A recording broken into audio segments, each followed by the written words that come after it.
Afghanistan going the Sri Lanka, Pakistan way crisis looms as China eyes mineral riches exclusive. The Taliban government could be headed for crises similar to those experienced by Sri Lanka and Pakistan, top intelligence sources have warned.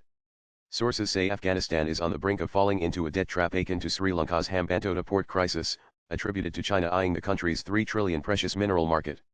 Sources emphasize that China prioritizes its industrial needs over local development in Afghanistan. According to top intelligence sources, Afghanistan's integration into the Belt and Road Initiative (BRI) is focused on expanding the China-Pakistan Economic Corridor (CPEC) and developing transit corridors. This integration aims to connect Afghanistan to China, Pakistan, Iran, Central Asia, and South Asia. China aims to gain resource access, geopolitical influence, and regional dominance through this strategy. Specifically, China is connecting Afghanistan via ML1 railways, Gwadar Port, the Five-Nation Railway Corridor, Sino-Afghan Special Railway Transportation (SARTP), and the Wakhan Corridor. Sources indicate that the construction of the Peshawar-Kabul motorway and the ML1 railway extension faces significant risks from ISIS Khorasan, bullish insurgents, and factions within the Kandari Taliban. Any attack on these investments by any group could halt future funding. The Taliban's inability to guarantee security for Chinese personnel could lead to stalled projects, similar to the Messainak copper mine. While the Taliban are currently viewed as neutral, aligning with China's agenda may force them to make biased decisions, which would compromise their flexible diplomacy, say sources. Intelligence sources point out that the Taliban's governance weaknesses, including internal conflicts between the Kandari and Haqqani factions, present further challenges. They also warn that China's agenda prioritizes short-term gains, leaving Afghanistan vulnerable to external pressures. CNN News 18 has accessed intelligence notes that reveal how China intends to exploit Afghanistan's vast untapped mineral wealth, including lithium, rare earth metals, and copper, which are crucial for China's technology and green energy sectors.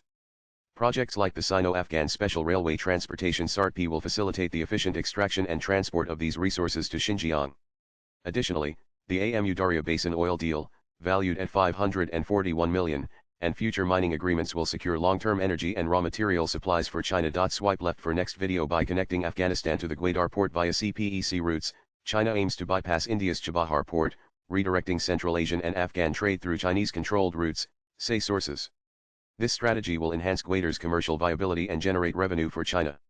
The Five Nations Railway Corridor, connecting China to Iran via Afghanistan, will integrate Afghanistan into Eurasian trade networks, opening markets in Central Asia, the Middle East, and Europe for Chinese goods. Sources indicate that these investments position China as Afghanistan's primary economic partner, effectively replacing the USA.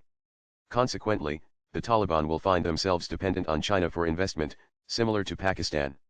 In exchange for reconstruction grants, Beijing will demand security cooperation, beginning with efforts to suppress Uyghur militancy in Xinjiang, sources add.